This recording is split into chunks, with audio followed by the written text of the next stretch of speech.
The subtle changes on the battlefield, the remaining combat power, whatever. Discover all the clues this second and push Hedon out of the destination the adults want to reach. Lily felt that time was compressed to the limit, and she smelled blood in the back of her nose, but she sped up her thinking even more. To snatch Lord Hedon's purpose, you still have to think. So use it. If the enemy's purpose can be lost, both sides will suffer in the end. Then, just as Lily's brown pupils were looking at the battlefield, and at the location where Hedon was at the base camp, the girl stood still for a moment. That's it. This is an imperceptible, really imperceptible, subtle change on the battlefield. The true meaning of the battlefield can only be realized. Why is the enemy's rearguard so close to Lord Hedin? The screams of the adventurers who continued to resist were mixed with the wailing cries of the gods and goddesses. This is the end of the gods. It is the sound that announces the end of the war. The sun was shining brightly in the sky, but twilight was yet to come. Looking up at the clear sky, Hofni slowly turned his gaze forward. Alan and the others are about to decide victory. Around the dark elf who was listening to the movement on the east side of the island, there were adventurers who had been hacked countless times. Uka, Chikusa, Bors, and the residents of Rivera. This is an execution scene, everyone has cut scars and the weapons are all destroyed.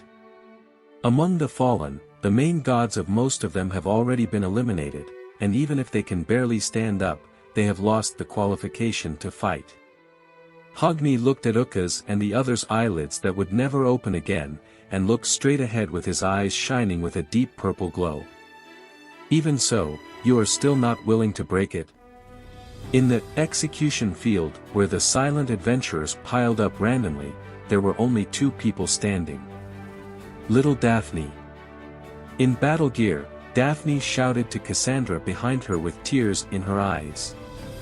Even during the time she was asking the healer for an answer, she never took her eyes off the warlord holding the black sword.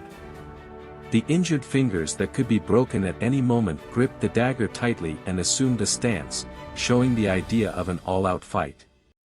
Cassandra, who had been protected by Uka and the others, and Daphne, finally shed tears in her eyes, and at the same time chanted the recovery spell, Light of Thor, with a trembling voice. Magical light like sunlight immediately enveloped Daphne, but she couldn't close all the wounds. A side effect of the cursed weapon Hofni is holding, the Abyss of Passion. The black longsword known as the killing attribute could even prevent wounds from healing and delay the pace of recovery. Ask again. Are you still fighting? Level 1, Adventurer, it's so strange to ask. I haven't fallen yet. It's been 22 so far. That's how many times Hofni cut Daphne. Even though she was sublimated, the second-level adventurer Daphne was attacked by the first-level adventurer but still didn't fall. This surpassed the level of admiration and became incomprehensible. The evidence is that all of Uka and the others' resistance was annihilated, and they fell to the ground with just 1 or 2 blows. Hofni showed mercy, and her subordinates were merciful and didn't want to kill her, probably because of this. But most important is Daphne's staying power. Hofni narrowed his magic eyes and took a step forward. Daphne couldn't block the inevitable slashing light with her sword, so she stretched out her left arm to dodge it. Then, an incredible phenomenon happened. The left arm that should have been cut off ricocheted into the Abyss of Passion.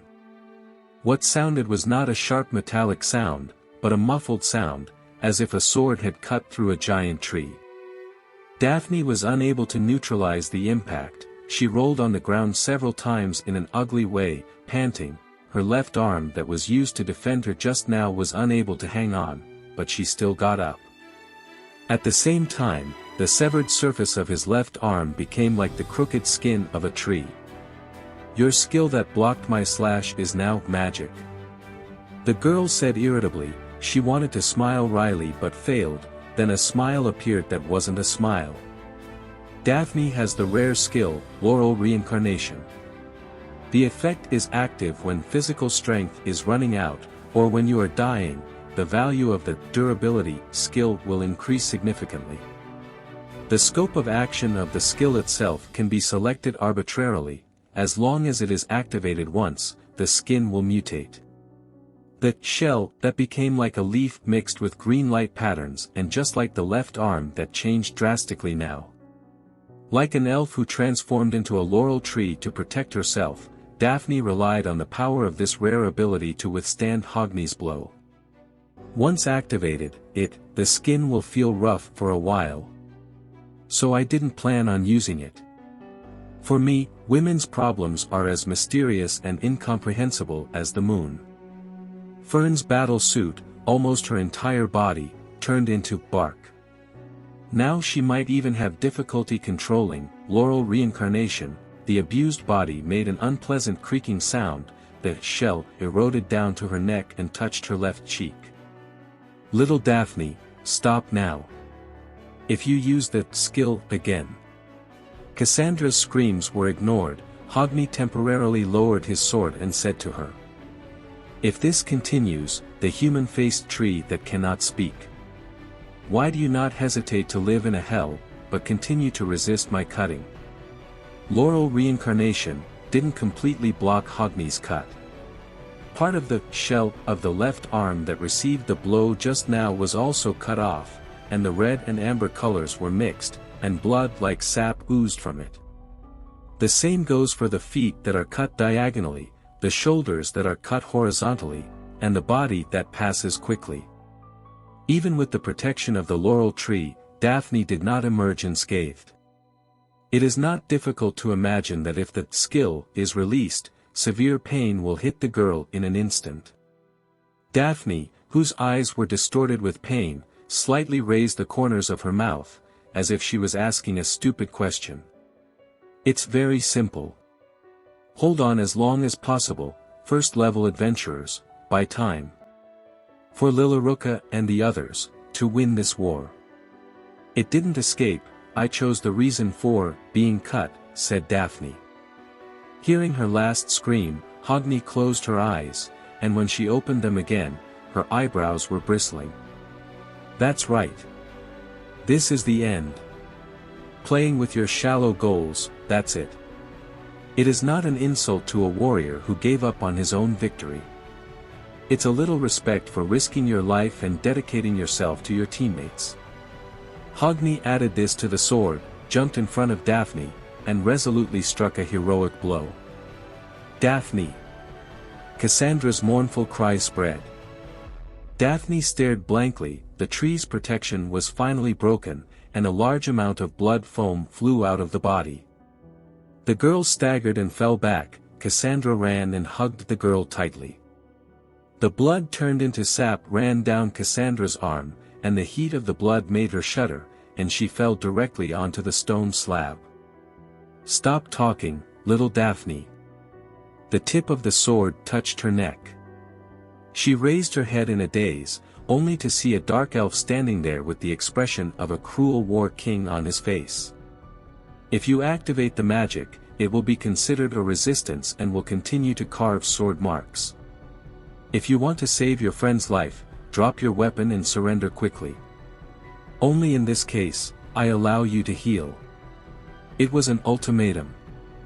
As long as he has this thought, someone like Cassandra will be overthrown by him in an instant.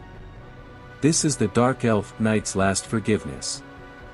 At this moment, holding his breath, his face livid, Cassandra's arm, that was held together by severely corroded fingers.